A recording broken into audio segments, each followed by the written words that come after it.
नमस्कार दोस्तों, मैं Dharmendra Verma online study with DK में आपका बहुत बहुत स्वागत करता हूं। थोड़ा सा आवाज़ अलग आ रही होगी, आज थोड़ा गला ख़राब है, थोड़ा अवॉइड कीजिएगा इसको और प्रश्नों पर ध्यान दीजिएगा क्योंकि प्रश्न काफ़ी इंपॉर्टेंट लिए गए हैं। 50 प्रश्न हैं। ये 50 प्रश्नों का एक प्रैक्टिस सेट है। एक तरीका थोड़ा सा यहाँ पर डिफरेंट मैंने अपनाया है जिसमें आपको 50 प्रश्नों में सारे सब्जेक्ट के प्रश्न मिलेंगे। यानी जो सुपर टेट की हम यहाँ पर तैयारी कर रहे हैं इसमें गणित और इंग्लिश को छोड़कर सारे सब्जेक्ट यानी कि हिंदी, संस्कृत, विज्ञान, पर्यावरण, समाज विज्ञान, शिक्षण कौशल, बाल मनोविज्ञान, सामान्य ज्ञान, समसामयिक घटनाएं, सूचना तकनीक और जीवन कौशल, इन सभी विषय के यहाँ पर आपको इस वीडियो के माध्यम से इन 50 प्रश्नों में प्रश्न मिलने वाले हैं। यहाँ पर एक एक दो दो प्रश्न, किसी के 4 प्रश्न, किसी के 5 प्रश्न, किसी के 10 प्रश्न, इस प्रकार से प्रश्न यानी कि टोटल 50 प्रश्न आपको इस वीडियो के माध्यम से मिलने वाले हैं जो कि काफ़ी इंपॉर्टेंट हैं। गणित में हम पढ़ाते हैं और इंग्लिश में नहीं पढ़ाता हूँ, इसलिए मैंने इंग्लिश इसमें नहीं रखा है।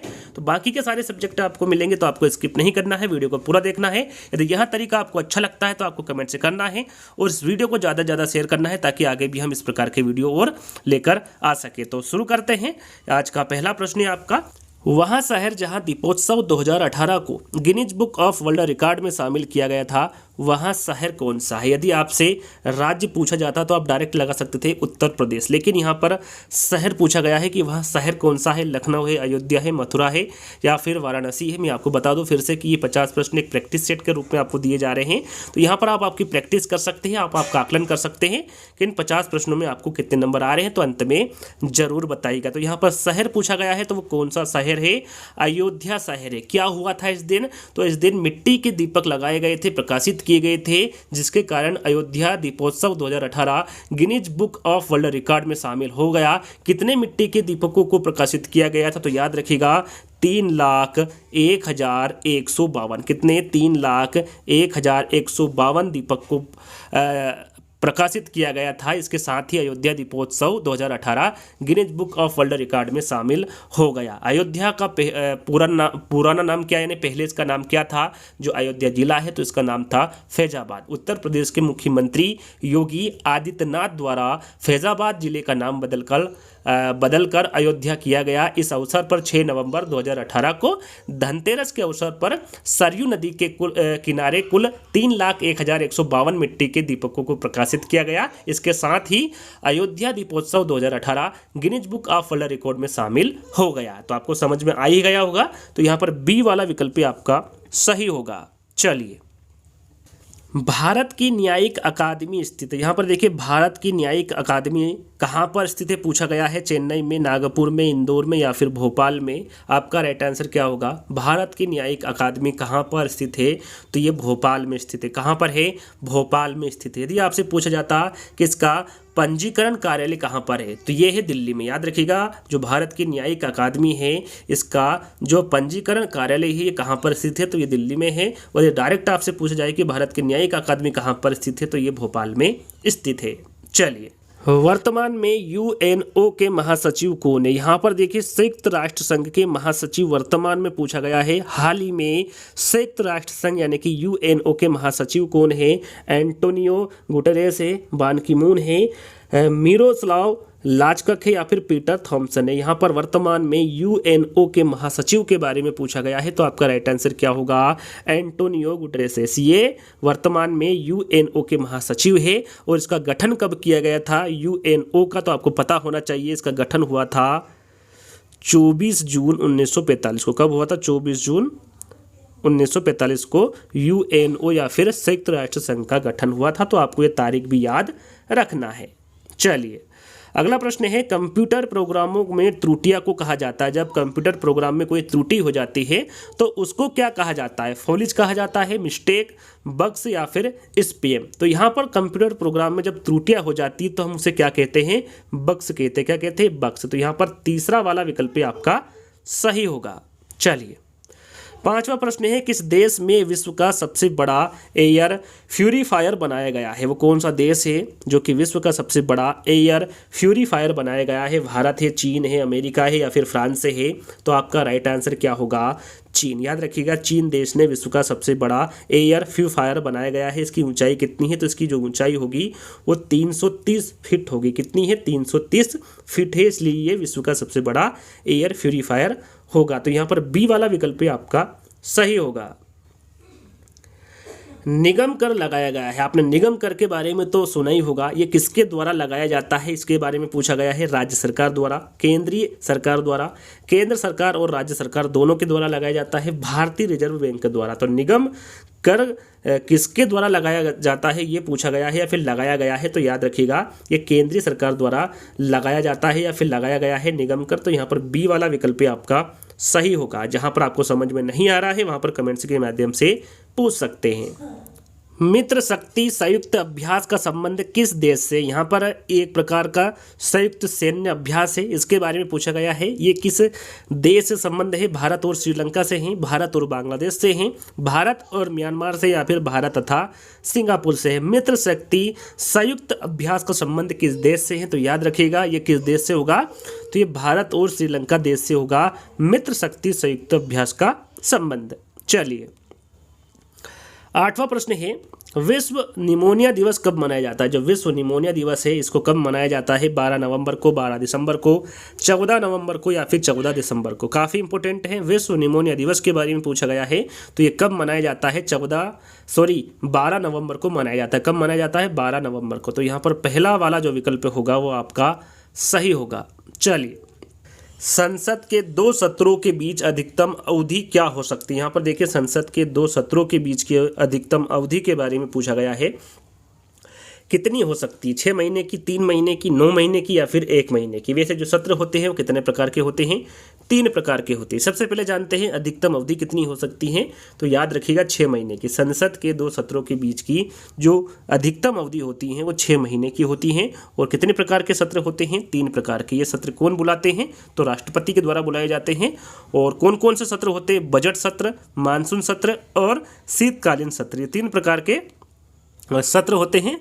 और इनकी जो बीच की जो अवधि होती है, यानी कि कितने समय के अंदर अंदर इनको बुलाना होता है, तो 6 महीने के अंदर अंदर बुलाना होता है। तो यहाँ पर पहला वाला विकल्प आपका सही होगा। चलिए ब्रेंडा हेल किस देश के सर्वोच्च न्यायालय की प्रथम महिला अध्यक्ष बनी है? रूस, अमेरिका, ब्रिटेन, या फिर इटली? सबसे पहले यहाँ पर आपको ध्यान देना है कि सर्वोच्च न्यायालय की प्रथम महिला अध्यक्ष कौन बनी। यहाँ पर देखिए प्रथम लगा हुआ है, तो यहाँ पर कौन सा देश है वो? तो वो है ब्रिटेन। याद रखिएगा डायरेक्ट भी आपसे पूछा जाता है कि ब्रिटेन देश के सर्वोच्च न्यायालय की प्रथम महिला अध्यक्ष कौन बनी है। तो आपको आपको नाम याद रखना है ब्रेंडा हेल। कब बनी है? 2017 में। कब बनी है? 2017 में। कौन से देश की? तो ब्रिटेन देश की। यहाँ पर तीसरा वाला विकल्प आपका सही होगा। 11वां प्रश्न, किस देश ने विश्व पर्यावरण दिवस 2018 की मेजबानी की है? भारत ने, पाकिस्तान ने, फ्रांस ने, या फिर कनाडा ने? तो यहाँ पर देश के बारे में पूछा गया है कि विश्व पर्यावरण दिवस 2018 की मेजबानी किसने की है? भारत, पाकिस्तान, फ्रांस, या फिर कनाडा? राइट आंसर आपका क्या होगा यहाँ पर? भारत। याद रखिएगा भारत देश ने विश्व पर्यावरण दिवस 2018 की मेज़बानी की है। और यहाँ पर थीम क्या थी 2018 की? तो थीम थी बीट प्लास्टिक पॉल्यूशन, यानी कि प्लास्टिक से होने वाले प्रदूषण को कैसे खत्म किया जा सके, ये थीम थी 2018 की। तो यहाँ पर पहला वाला विकल्प आपका सही होगा। यदि देश के बारे में पूछे कि किस देश ने विश्व पर्यावरण दिवस 2018 की मेज़बानी की थी, तो वो है भारत। भारत का अंतिम गवर्नर जनरल था। यहाँ पर देखिए भारत का अंतिम गवर्नर जनरल के बारे में पूछा गया है। लॉर्ड लिनलिथगो है, चक्रवर्ती राजगोपालाचारी जी है, लॉर्ड रिपिन है, या फिर लॉर्ड माउंटबेटन है? तो राइट आंसर आपका क्या होगा? चक्रवर्ती राजगोपालाचारी। यदि यहाँ पर आपसे पूछा जाए कि भारत का भारतीय अंतिम गवर्नर जनरल कौन था, तो वो भी चक्रवर्ती राजगोपालाचारी जी है। यदि आपसे पूछा जाए कि भारत का अंतिम गवर्नर जनरल कौन था, तो वो भी चक्रवर्ती राजगोपालाचारी जी होंगे। यहाँ पर बी वाला विकल्प आपका सही होगा। 28वां सुल्तान अजलान शाह कप किसने जीता? यहाँ पर देखिए जो 28वां सुल्तान अजलान शाह कप है ये किसके द्वारा जीता गया? पूछा गया है भारत, दक्षिण कोरिया, पाकिस्तान, या फिर न्यूजीलैंड? तो जो सुल्तान अजलान शाह कप है ये हॉकी से संबंधित है। और यहाँ पर 28वें के बारे में पूछा गया है। तो आपको पता होगा कि दक्षिण कोरिया और भारत के बीच में फाइनल हुआ था और उसमें दक्षिण कोरिया ने भारत को 4-2 से हराया था। और यहाँ हॉकी कप है जैसा कि मैंने आपको बताया। और ये कहाँ पर होता है प्रत्येक वर्ष? तो ये मलेशिया में होता है, यानी कि मलेशिया में खेला जाता है। तो यहाँ पर 28वें सुल्तान अजलान शाह कप के बारे में पूछा जाता है आपसे कि किसके द्वारा जीता गया, तो ये दक्षिण कोरिया के द्वारा जीता गया था। तो यहाँ पर बी वाला विकल्प आपका सही होगा। अगला प्रश्न है, निम्नलिखित रोगों में से कौन सा रोग जल से संबंधित है? जो जल से होता है वह कौन सा रोग है? खसरा, हैजा, डायरिया, पीलिया। यहाँ पर कूट में आपको आंसर देना है। तो यहाँ पर देखिए हैजा, डायरिया और पीलिया, ये तीनों ऐसे रोग हैं जो जल के कारण होते हैं, दूषित जल के कारण होते हैं। तो यहाँ पर आपका राइट आंसर क्या होगा? केवल 2, 3, 4 यानी कि बी, सी और डी आपका ये जो रोग होते हैं जल से संबंधित होते हैं, जल के कारण होते हैं। तो यहाँ पर तीसरा वाला विकल्प आपका सही होगा। कचरे के उचित निस्तारण हेतु अनुसरण किया जाता है 2R का, 3R का, 4R का या फिर 5R का। काफ़ी इंपॉर्टेंट प्रश्न है। कचरे के उचित निस्तारण हेतु कितने R का अनुसरण किया जाता है? तो याद रखिएगा हमेशा 4R का।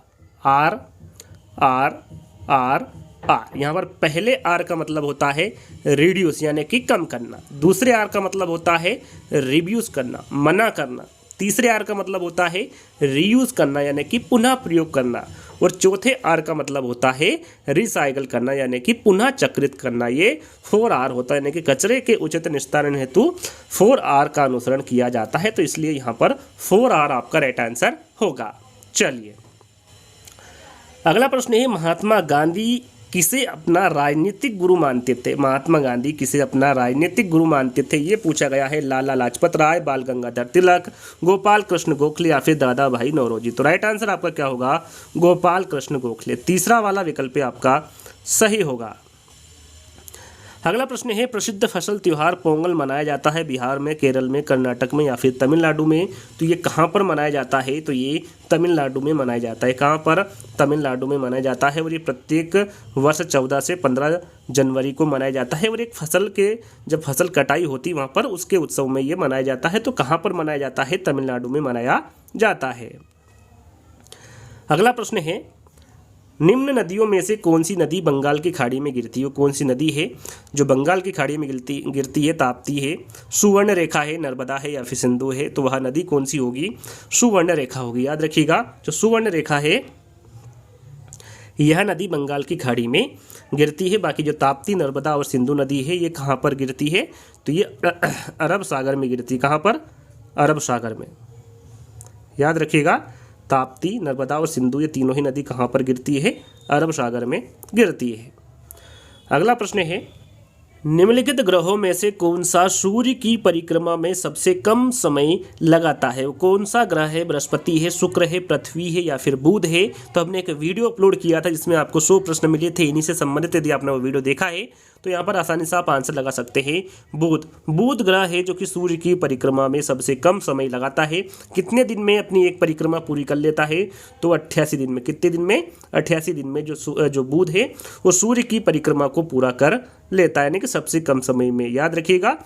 अगला प्रश्न है, भारतीय संविधान द्वारा उपलब्ध किए गए मूलभूत अधिकारों का मुख्य उद्देश्य क्या है? यहाँ पर देखिए मुख्य उद्देश्य पूछा गया है। बच्चों का सर्वांगीण विकास है, पुरुषों का सर्वांगीण विकास है, महिला सशक्तिकरण है या फिर नागरिकों के व्यक्तित्व का सर्वांगीण विकास है। तो यहाँ पर भारतीय संविधान द्वारा उपलब्ध किए गए मूलभूत अधिकारों का मुख्य उद्देश्य पूछा गया है। तो ये नागरिकों के व्यक्तित्व का सर्वांगीण विकास करना है भारतीय संविधान द्वारा उपलब्ध किए गए मूलभूत अधिकारों का। तो यहाँ पर डी वाला विकल्प आपका सही होगा। अगला प्रश्न है, अर्थशास्त्र का जनक किसे कहा जाता है? यहाँ पर देखिए अर्थशास्त्र का जनक किसे कहा जाता है? राय को, सत्यार्थी को, एडम स्मिथ को या फिर कार्ल मार्क्स को? तो यहाँ पर अर्थशास्त्र के जनक के बारे में पूछा गया है। तो ये किसे कहा जाता है? एडम स्मिथ को कहा जाता है। हरा सोना किसे कहा जाता है? देखिए इसका जिक्र मैं पहले भी कर चुका हूँ, पहले वाले वीडियो में भी। हरा सोना किसे कहा जाता है? चाय को, कपास को, पेट्रोल को या फिर कोयले को? तो हरे सोने के बारे में पूछा गया है। तो ये किसे कहा जाता है? चाय को कहा जाता है। यदि आपसे पूछे कि सफ़ेद सोना किसे कहा जाता है तो वो कपास को कहा जाता है। आपसे पूछा जाए कि द्रव्य वर्ण किसे कहा जाता है तो वे पेट्रोल को कहा जाता है। आपसे पूछा जाए कि काला सोना किसे कहा जाता है तो वो कोयले को कहा जाता है। याद रखिएगा काला सोना कोयले को कहा जाता है, द्रव्य स्वर्ण पेट्रोल को कहा जाता है, सफ़ेद सोना कपास को कहा जाता है और हरा सोना चाय को कहा जाता है। तो यहाँ पर हरे सोने के बारे में पूछा गया है तो पहला वाला विकल्प आपका सही होगा। अगला प्रश्न है आपका, उत्तर प्रदेश स्थानीय स्वशासन कानून या फिर कह सकते हैं कि संशोधन अधिनियम 1994 किस संविधान संशोधन के बाद बनाया गया है, किसके बाद बनाया गया पूछा गया है, 73वें, 74वें, 86वें या फिर 92वें। तो याद रखिएगा ये बनाया गया था 74वें संविधान संशोधन के बाद बनाया गया था अधिनियम 1994। जो उत्तर प्रदेश स्थानीय स्वशासन कानून अधिनियम 1994 है, ये 74वें संविधान संशोधन के बाद बनाया गया था। तो यहाँ पर बी वाला विकल्प आपका सही होगा। भारत सरकार द्वारा शुरू की गई ग्रीन इंडिया मिशन का मुख्य उद्देश्य क्या है? यहाँ पर देखिए मुख्य उद्देश्य पूछा गया है। भारत सरकार द्वारा शुरू की गई ग्रीन इंडिया मिशन का प्रमुख शहरों के भवनों को हरे रंग में रंगना, पर्यावरण अनुकूल निर्माण को बढ़ावा, भारत में घटते वन क्षेत्र का संरक्षण तथा पुनर्वनीकरण करना या फिर इनमें से कोई नहीं। तो यहाँ पर मुख्य उद्देश्य पूछा गया है, तो आपका राइट आंसर होगा तीसरा वाला, भारत में घटते वन क्षेत्र का संरक्षण तथा पुनर्वीकरण करना। तो यहाँ पर तीसरा वाला विकल्प आपका सही होगा। अगला प्रश्न है प्रोजेक्ट प्रणाली के जन्मदाता। यहाँ पर देखिए प्रोजेक्ट प्रणाली के जन्मदाता के बारे में पूछा गया है। किलपेट्रिक है, पार्कहट्स है, वुडवर्थ है या फिर इनमें से कोई नहीं। तो यहाँ पर आपका सही आंसर होगा किलपेट्रिक। याद रखिएगा प्रोजेक्ट प्रणाली के जन्मदाता कौन होंगे? किलपेट्रिक होंगे। अगला यहाँ पर प्रश्न है, यहाँ पर कथन दिया हुआ है कि पूर्व समय में सीखी हुई बातों को याद रखना ही स्मृति है। यहाँ पर जो कथन दिया गया है ये किसके द्वारा दिया गया है? मैकडूगल, फ्रोबेल, वुडवर्थ या फिर इनमें से कोई नहीं। 4 विकल्प है आपके सामने, सही आंसर आप चुन सकते हैं। तो यहाँ पर आपका राइट आंसर होगा वुडवर्थ। याद रखिएगा जो दिया गया कथन है ये वुडवर्थ का है कि जो पूर्व समय में सीखी हुई बातों को याद रखना ही स्मृति है, यह कथन वुडवर्थ के द्वारा दिया गया। विस्मृति कितने प्रकार की होती है? 2, 3, 4 या फिर 5। यहाँ पर विस्मृति के बारे में पूछा गया है कितने प्रकार की होती हैं। तो याद रखिएगा विस्मृति 2 प्रकार की होती है। पहली है सक्रिय विस्मृति और दूसरी है निष्क्रिय विस्मृति। याद रखिएगा 2 प्रकार की होती है विस्मृति। तो अगला प्रश्न है हमारा संगणन सिद्धांत। संगणन सिद्धांत निम्न में से किससे संबंधित है? अधिगम से, अभिप्रेरण से, स्मृति से या फिर सृजनात्मकता से। हाल ही में पूछा गया प्रश्न है यूपी टेट में, यहाँ प्रश्न पूछा गया था संगणन सिद्धांत निम्न में से किससे संबंधित है? तो याद रखिएगा ये स्मृति से संबंधित है। संगणन सिद्धांत स्मृति से संबंधित है। अगला प्रश्न सूक्ष्म शिक्षण का विकास किसने किया? जो सूक्ष्म शिक्षण है इसका विकास किसके द्वारा किया गया? एलन के, पासी के, अरस्तु के या फिर फ्रोबेल के। तो यहाँ पर आपका राइट आंसर होगा D.W. एलन। याद रखिएगा जो सूक्ष्म शिक्षण का विकास किया है ये D.W. एलन के द्वारा किया गया है। एजुकेशन टेक्नोलॉजी शब्द का प्रयोग सर्वप्रथम किसके द्वारा किया गया था? स्किनर, पियाजे, जोन्स या फिर इनमें से कोई नहीं। तो यहाँ पर एजुकेशन टेक्नोलॉजी शब्द का जो प्रयोग है ये सर्वप्रथम किसके द्वारा किया गया पूछा गया है। तो आपका राइट आंसर यहाँ पर होगा ब्रायन मोर जोन्स के द्वारा एजुकेशन टेक्नोलॉजी शब्द का प्रयोग सर्वप्रथम किया गया। तो यहाँ पर तीसरा वाला विकल्प आपका सही होगा। अगला प्रश्न आधारभूत शिक्षण प्रतिमान किसके द्वारा दिया गया था? यहाँ पर देखिए आधारभूत शिक्षण प्रतिमान के बारे में पूछा गया है।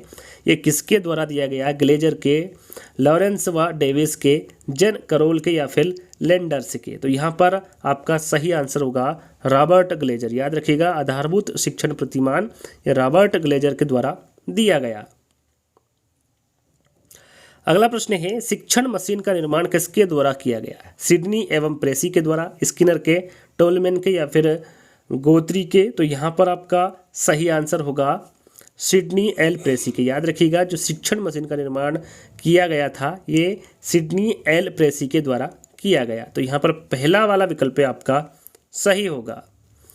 अगला प्रश्न इंग्लैंड की किस शिक्षा दार्शनिक ने व्यक्तिकता को जीवन का आदर्श बताया? यहाँ पर जो व्यक्तिकता है इसको जीवन का आधार किसने बताया है? जॉन डीवी ने, टीपी नन ने, गुड महोदय ने या फिर इनमें से कोई नहीं। तो यहाँ पर आपका सही आंसर होगा टीपी नन। याद रखिएगा इंग्लैंड के टीपी नन शिक्षा दार्शनिक ने व्यक्तिकता को जीवन का आदर्श बताया है। तो यहाँ पर बी वाला विकल्प आपका सही होगा। बालक का समाजीकरण सबसे पहले कौन करता है? समाज, परिवार, प्रार्थना सभा या फिर इनमें से कोई नहीं। बालक का समाजीकरण सबसे पहले कौन करता है? तो ये परिवार करता है जिसमें बच्चा जन्म लेता है। तो यहाँ पर बी वाला विकल्प आपका सही होगा। शिक्षा में सामाजिक दक्षता का उद्देश्य किसने दिया है? जॉन डेवी ने, टीपी नन ने, गुड महोदय ने या फिर इनमें से कोई नहीं। तो यहाँ पर शिक्षा में सामाजिक दक्षता का उद्देश्य किसके द्वारा दिया गया पूछा गया है, तो आपका 35 का सही आंसर होगा जॉन डीवी। जॉन डीवी आपका यहाँ पर सही आंसर होगा। शिक्षा में जो सामाजिक दक्षता का उद्देश्य दिया है यह जॉन डीवी के द्वारा दिया गया है। अखिल भारतीय प्रौढ़ शिक्षा परिषद की स्थापना कब हुई थी? 1920 में, 30 में, 35 में या फिर 40 में? अखिल भारतीय प्रौढ़ शिक्षा परिषद की स्थापना के बारे में पूछा गया है, तो यहाँ पर 36 का आंसर आपका होगा 1940। इंपॉर्टेंट है, ध्यान दीजिएगा। अखिल भारतीय प्रौढ़ शिक्षा परिषद की जो स्थापना है ये 1940 में की गई थी। प्रेरणा कार्य को प्रारंभ करने, जारी रखने और नियंत्रित रखने की प्रक्रिया है, यहाँ कथन किसके द्वारा दिया गया? गुड महोदय के द्वारा, टिपिनन के, अरस्तु के या फिर फ्रोवेल के? तो यहाँ पर 37 का आपका सही आंसर होगा गुड महोदय। यहाँ पर जो दिया गया कथन है ये गुड महोदय के द्वारा दिया गया कथन है। अभिप्रेरणा का मनोविश्लेषण सिद्धांत किसके द्वारा दिया गया? स्किनर, टॉलमैन, गोत्री या फिर सिगमंड फ्रायड? तो यहाँ पर आपका राइट आंसर होगा सिगमंड फ्रायड। अभिप्रेरणा का मनोविश्लेषण सिद्धांत सिगमंड फ्रायड के द्वारा दिया गया। घर घर में माटी के चूल्हे होने का अर्थ यहाँ पर आपको बताना है सब जगह कलेश है, प्रत्येक परिवार में बंटवारा होता है, सब समान है या फिर मिट्टी का चूल्हा आसानी से बना लिया जाता है। तो घर घर में माटी के चूल्हे होने का अर्थ होता है कि सब समान है या फिर सब समान होना। तो यहाँ पर तीसरा वाला विकल्प आपका सही होगा। जंगल शब्द का पर्यायवाची, यहाँ पर देखिए जंगल शब्द का पर्यायवाची शब्द पूछा गया है, कौन सा है? प्रमोद है, विश्रांति है, कांतार है या फिर दिव्य? जंगल शब्द का पर्यायवाची पूछा गया है, तो राइट आंसर आपका होगा यहाँ पर कांतार। जंगल शब्द का पर्यायवाची शब्द क्या होता है? कांतार होता है।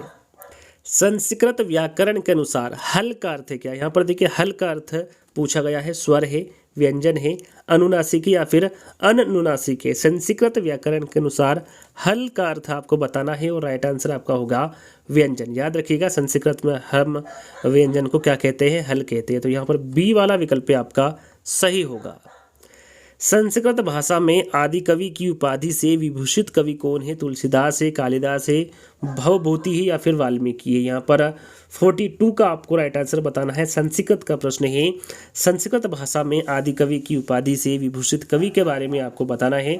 आपका राइट आंसर होगा वाल्मीकि। यहाँ पर 4th वाला विकल्प आपका सही होगा। प्रत्येक शब्द में उपसर्ग, यहाँ पर देखिए प्रत्येक शब्द में उपसर्ग आपको बताना है। प्रा है, प्रति है, प्रा है या फिर पर है? प्रत्येक शब्द में उपसर्ग क्या लगा हुआ है? तो आपका राइट आंसर होगा प्रति। यहाँ पर प्रति उपसर्ग लगा हुआ है प्रत्येक शब्द में, तो यहाँ पर बी वाला विकल्प आपका सही होगा। किस शब्द में आवा प्रत्यय नहीं? यहाँ पर देखिए दिखावा, चढ़ावा, लावा या फिर भुलावा, इन चारों विकल्पों में से आपको बताना है वो एक विकल्प कौन सा है जिसमें आवा प्रत्यय नहीं है। तो यहाँ पर आप लावा में देखेंगे तो लावा में आपको आवा प्रत्यय नहीं दिखेगा, बाकी दिखावा, चढ़ावा और भुलावा इन तीनों में ही आवा प्रत्यय लगा हुआ है, लावा में नहीं लगा हुआ है। तो तीसरा वाला विकल्प आपका सही होगा। अब्ज का सही संधि विच्छेद क्या है? यहाँ पर देखिए अब्ज शब्द का सही संधि विच्छेद आपको बताना है क्या है। 4 विकल्प है, इसको अच्छे से रीड कर लीजिएगा, उसके बाद आपको आंसर देना है।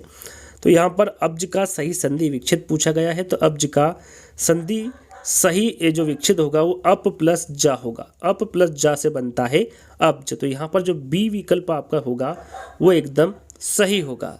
अगला प्रश्न, कंप्यूटर के जनक या फिर आविष्कारक का नाम बताओ। यहाँ पर देखिए कंप्यूटर के जनक के बारे में आपको बताना है कौन है। बेबेज है, जॉन है, बच्चन है या फिर ट्यूरिंग है? तो यहाँ पर कंप्यूटर के जनक के बारे में पूछा गया है, आविष्कारक के बारे में पूछा गया है, तो आपका राइट आंसर क्या होगा?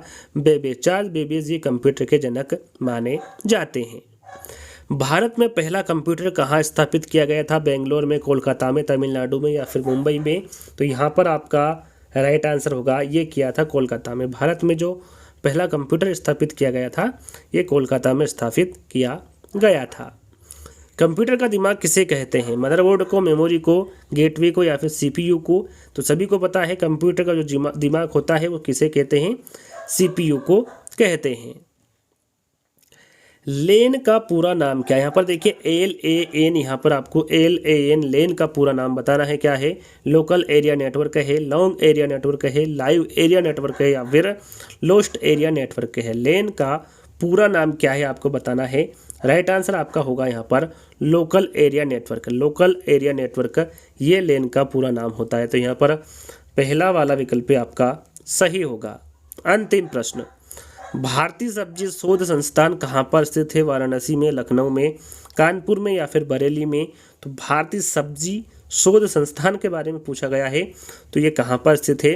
वाराणसी में स्थित है। आपसे पूछा जाए कि भारतीय दलहन अनुसंधान ये कहाँ पर स्थित है, तो ये कहाँ पर स्थित है?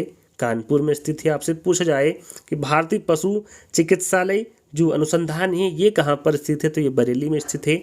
आपसे पूछा जाए कि भारतीय वनस्पति शोध संस्थान ये कहाँ पर स्थित है, तो ये लखनऊ में स्थित है। तो इन तीनों चारों संस्थाओं के बारे में आपको पता होना चाहिए। तो जैसा कि मैंने आपको शुरू में बताया था कि सारे सब्जेक्ट इसमें आपको देखने को मिलेंगे 50 प्रश्नों में, जिसमें इंग्लिश और मैथ्स आपको देखने को नहीं मिलेगा। तो आज का वीडियो आपको कैसे लगा? इस प्रकार के वीडियो और बनाने चाहिए या फिर नहीं, आप कमेंट्स के माध्यम से जरूर बताइएगा। तो जल्दी दोस्तों एक अगले वीडियो में मिलेंगे, जब तक के लिए धन्यवाद।